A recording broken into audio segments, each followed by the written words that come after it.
ನಮಸ್ಕಾರ ವೀಕ್ಷಕರೇ, ನನ್ನ ಹೆಸರು ಶ್ವೇತಾ ಅಂತ. ಸೊ ನನ್ನ ಲೈಫ್ ಬಗ್ಗೆ ನಾನು ಸ್ವಲ್ಪ ಶೇರ್ ಮಾಡ್ಕೊಳ್ತೀನಿ.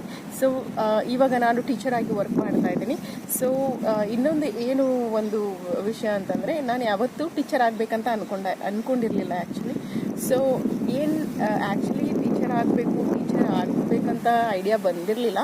ಬಟ್ ಸಿಚುವೇಶನ್ಸು ಟೀಚರನ್ನಾಗಿ ಮಾಡ್ತು. ಸೊ ರೈಟ್ ನಾವು I am working as A teacher. So ಲೈಫಲ್ಲಿ ಹೇಗಿದೆ ಅಂತಂದರೆ, ಟೀಚರ್ ಏನೂ ಕಲ್ತ್ಕೊಂಡಿರಲಿಲ್ಲ, BEd ಮಾಡಿರಲಿಲ್ಲ. ಬಟ್ ಒಂದು ಸ್ಕೂಲ್ ಜಾಯ್ನ್ ಆದೆ. ಮನೆಯಲ್ಲಿ ತೊಂದರೆ ಇದೆ ಅಂತಂದ ತಕ್ಷಣ ಸ್ಕೂಲ್ ಜಾಯ್ನ್ ಆದೆ. ಸೊ 2 ವರ್ಷ ಆ ಸ್ಕೂಲ್ನಲ್ಲಿ ವರ್ಕ್ ಮಾಡಿದ ತಕ್ಷಣ ಎಲ್ಲವನ್ನು ಕಲ್ತ್ಕೊಂಡು ಮತ್ತು ಇನ್ನೊಂದು ಶಾಲೆಯಲ್ಲಿ ವರ್ಕ್ ಮಾಡ್ತಾ ಇದ್ದೀನಿ. ಸೊ ಏನು ಗೊತ್ತಿಲ್ಲ ಅಂತ ಅಂದ್ಕೊಂಡ್ರೆ ಗೊತ್ತಾಗಲ್ಲ. ಬಟ್ ನಾವು ಯಾವುದರಲ್ಲಾದರೂ ಸ್ಟಾರ್ಟ್ ಮಾಡಬೇಕು, ಮಾಡದೆ ಏನೂ ಬರಲ್ಲ. ಸೊ ಟೀಚಿಂಗ್ ಫೀಲ್ಡ್ಗೆ ಬಂದ ತಕ್ಷಣ ಎಲ್ಲ ಸೀನಿಯರ್ಸಿಂದ ನೋಡಿ ಕಲಿತು ಸೊ ಇವಾಗ ಕಾನ್ಫಿಡೆನ್ಸ್ ಬರುತ್ತೆ. ಮೊದಲು ಕಾನ್ಫಿಡೆನ್ಸ್ ಇರಲ್ಲ ಯಾವಾಗಲೂ. ಅಂದರೆ ಗೊತ್ತಿಲ್ಲ ಅಂತಂದರೆ ಯಾರಿಗೂ ಕಾನ್ಫಿಡೆನ್ಸ್ ಬರಲ್ಲ. ಬಟ್ ವೆನ್ ವಿ ಲರ್ನ್, ಕಲಿತಾಗ ಎಲ್ರಿಗೂ ಕಾನ್ಫಿಡೆನ್ಸ್ ಬರುತ್ತೆ. ಸೊ ಇವಾಗ ತುಂಬ ಓಕೆ, ನೋ ಪ್ರಾಬ್ಲಮ್. ಈ ಮೊದಲನೇ ಶಾಲೆಯಲ್ಲಿ ತುಂಬ ಹೆದರ್ತಾ ಇದೆ. ಬಟ್ ಇವಾಗಿಲ್ಲ, ತುಂಬ ಕಾನ್ಫಿಡೆನ್ಸ್ ಇದೆ. ನಾನು ಟೀಚಿಂಗ್ ಮಾಡುವಾಗಲಿ ಆ ಒಂದು ಹೆದರಿಕೆ ಅನ್ನೋದಿಲ್ಲ. ತುಂಬ ಖುಷಿ ಇದೆ. ಮತ್ತು ಇನ್ನೂ ಬೇರೆ ಸ್ಕೂಲ್ಗಳಿಗೆ ಹೋಗಿ ಇನ್ನೂ ವರ್ಕ್ ಮಾಡಬೇಕು ಅಂತ ಇದೆ. ಸೊ ಇವಾಗ this is our school. So ಮತ್ತು ಇನ್ನೊಂದು ಲೈಫ್ನಲ್ಲಿ ಏನೇ ಒಂದು ಮಾಡಬೇಕು ಅಂತಂದರೆ, ಲೈಕ್ ಯಾರಾದರೂ ನಮಗೆ ಒಂದು ಅವಕಾಶ ಕೊಡಬೇಕು ಅಂತಂದರೆ, ನಮ್ಮಲ್ಲಿ ಒಂದು ಏನಾದರೂ ಟ್ಯಾಲೆಂಟ್ ಇರಬೇಕು. ಸೊ ಏನಾದರೂ ಒಂದು ಇರಬೇಕು, ಟ್ಯಾಲೆಂಟ್ ಇದ್ದರೆ ಮಾತ್ರ ನಮಗೆ ಒಂದು ಅವಕಾಶ ಸಿಗುತ್ತೆ. ಸೊ ಯಾವಾಗಲೂ ನಾನು ನಿಮಗೆ ಏನಾದರೂ ಸ್ಟೂಡೆಂಟ್ಸ್ ಇದ್ದರೆ, ಸೊ ಪ್ಲೀಸ್ ಸ್ಟಡಿ, ಅಭ್ಯಾಸ ಮಾಡಿ, ನಮ್ಮಲ್ಲಿ ಜ್ಞಾನ ಇದ್ದರೆ ಎಲ್ಲಾದರೂ ಅವಕಾಶ ಸಿಗುತ್ತೆ. ಸೊ ಯಾವಾಗಲೂ ಎದ್ರ ಮೇಲೆ ಫೋಕಸ್ ಮಾಡಬೇಕು ಅಂತಂದರೆ, ಜ್ಞಾನವನ್ನು ಹೆಚ್ಚು ಮಾಡಿಕೊಳ್ಬೇಕು. ಜ್ಞಾನ ಹೆಚ್ಚು ಮಾಡಿಕೊಂಡಷ್ಟು ನಮಗೆ ಒಳ್ಳೆಯದು. ಸೊ ಇವಾಗ ಏನೋ ಸ್ವಲ್ಪ ಮೊದಲೇ ಜಾಬ್ನಲ್ಲಿ ನಮಗೆ ಕಡಿಮೆ ಸ್ಯಾಲ್ರಿ ಸಿಗ್ಬೋದು.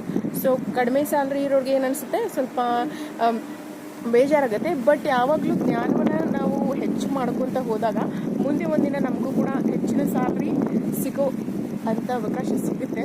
ಸೊ ಎಸ್, ಸೊ ನನಗೆ ನಿಮ್ಮಲ್ಲಿ ಏನು ಟ್ಯಾಲೆಂಟ್ ಇರುತ್ತೋ ಅದ್ರ ಮೇಲೆ ನಂಬಿಕೆ, ಮತ್ತು ಅದನ್ನು ಯಾವಾಗಲೂ ಇಂಪ್ರೂವ್ ಮಾಡ್ಕೊಳ್ತಾ ಹೋಗಬೇಕು. ಸೊ ಮುಂದೆ ನಿಮಗೆ ಒಂದು ಅವಕಾಶ ಸಿಕ್ಕು ನಿಮ್ಮ ಕನಸು ನನಸಾಗುತ್ತೆ. ಸೊ ನಾನು ಕೂಡ ತುಂಬ ಹಾರ್ಡ್ ವರ್ಕ್ ಮಾಡಿ ಒಂದು ಕೆಲಸ ತೊಗೊಂಡಿದ್ದೀನಿ. ಸೊ ಹಾರ್ಡ್ ವರ್ಕ್ ಇಲ್ಲಿ ಏನೂ ಮಾಡೋಕ್ಕಾಗಲ್ಲ ಲೈಫಲ್ಲಿ.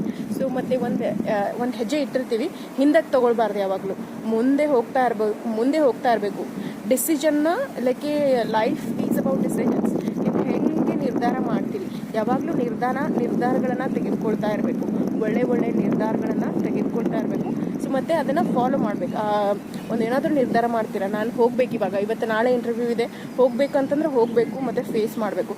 ಸೊ ನಾನೇನು ಮಾಡ್ತಾಯಿದ್ದೆ, ಎಲ್ಲಾದರೂ ಇಂಟರ್ವ್ಯೂ ಇದೆ ಅಂತಂದರೆ ಹೋಗ್ತಾ ಇದ್ದೆ. ಸೊ ಅಂದರೆ ಅಟೆಂಡ್ ಮಾಡಿದ್ದಕ್ಕಾದರೂ ನಮಗೆ ಧೈರ್ಯ ಬರುತ್ತೆ. ನಾವು ಸೆಲೆಕ್ಟ್ ಆಗ್ತೀವೋ ಅನ್ನೋದು ದಟ್ ಈಸ್ ಡಿಫ್ರೆಂಟ್. ಸೊ ಒಂದು ಧೈರ್ಯ ಬರುತ್ತೆ, ಹೋಗಿ ಅದನ್ನು ಫೇಸ್ ಮಾಡಿರುವಂಥ ಧೈರ್ಯ ಬರುತ್ತೆ. ಸೊ ನಾನು ಹೇಳೋದು, ಏನಾದರೂ ಒಂದು ಅವಕಾಶ ಸಿಕ್ಕರೆ ಬಿಡಲ್ಲ, ಹೋಗಿ ಅದನ್ನು ಫೇಸ್ ಮಾಡೋದು. ಸೊ ನಾವು ಫೇಸ್ ಮಾಡೋದ್ರಿಂದ ತುಂಬ ಜೀವನದಲ್ಲಿ ಕಲಿತೀವಿ. ಸೊ ನನ್ನ ಲೈಫ್ನಲ್ಲಿ ತುಂಬ ಏನಾದರೂ ಒಂದು ಅವಕಾಶ ಸಿಕ್ಕರೆ ಒಳಗಡೆ ಫಿಯರ್ ಇದ್ದರೂ ಕೂಡ ಅದನ್ನು ಫೇಸ್ ಮಾಡೋದು. ಸೊ ಫೇಸ್ ಮಾಡಿ ನಾವು ಇವಾಗ ಫೇಸ್ ಮಾಡಿದ್ರೇ ಧೈರ್ಯ ಬರುತ್ತೆ. ಸೊ ನಿಮಗೆಲ್ಲರಿಗೂ ಹೇಳ್ತಾ ಇದ್ದೀನಿ. ಸೊ ಮೇನು ಎದ್ರ ಮೇಲೆ ಫೋಕಸ್ ಮಾಡಿ, ನಾಲೆಜ್ ಮೇಲೆ ಫೋಕಸ್ ಮಾಡಿ. ಜಾಸ್ತಿ ನಾಲೆಜ್ ಇದ್ದಷ್ಟು ನಮಗೆ ಒಳ್ಳೆಯದಾಗುತ್ತೆ ಮತ್ತು ಒಳ್ಳೆಯ ಅವಕಾಶಗಳು ಜೀವನದಲ್ಲಿ ಸಿಗುತ್ತೆ. So yes, thank you guys for watching. Thank you.